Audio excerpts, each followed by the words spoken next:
ഉദ്ഘാടനം ചെയ്തതായി പ്രഖ്യാപിക്കുക. ഒരു മാന്ത്രിക സദസ്സാണ് ഇവിടെ.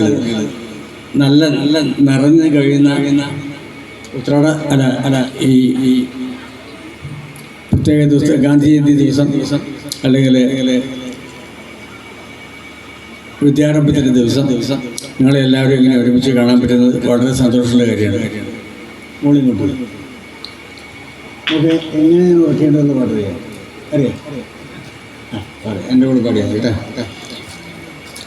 എങ്ങനെ ഞാൻ ഉറക്കേണ്ടു, എങ്ങനെ ഞാൻ ഉണർത്തേണ്ടു, എങ്ങനെ ഞാൻ ഉറക്കേണ്ടു, എങ്ങനെ ഉണർത്തേണ്ടു, എൻ മനസ്സിൻ അടിയിലയൻ പള്ളികൊള്ളും കണ്ണനും നീ. ഇതില് ശ്രദ്ധിക്കേണ്ട ഒരു കാര്യം, എൻ്റെ മനസ്സിലെ കണ്ണ നിന്നെ ഞാൻ ഓർക്കും. എങ്ങനെ ഉണർത്തും എന്നുള്ളതാണ്. മനസ്സിലാണ് കണ്ണ. എല്ലാവരുടെയും മനസ്സിലുള്ള കണ്ണനെയാണ് എനിക്ക് ഉറക്കാനും ഉണർത്താനും വയ്യാത്തത്. ഈ മഹത്തായ ഒരു സദസ്സിൽ, ഈ മഹത്തായ ഒരു വേദിയിൽ നിങ്ങളെല്ലാവരും കണ്ണന്മാരാണ്. നിങ്ങളെല്ലാവരും മനസ്സിലെ കണ്ണനെയാണ് ഞാൻ പ്രാർത്ഥിക്കുന്നത്. മന്ത്രം എന്ന് പറയുന്നത് ഞാനും കുട്ടിക്കാലത്ത് ദ്വാദശാക്ഷരി ഒരു മിത്രനമ്പൂരോട് പറയുന്നത് ഞാൻ അക്ഷരലക്ഷം ജപിച്ചിട്ടുണ്ടെന്നാണ്. അതുകൊണ്ടാണ് എനിക്ക് സിദ്ധി കിട്ടിയതെന്നൊക്കെ അദ്ദേഹം പറയുന്നത്.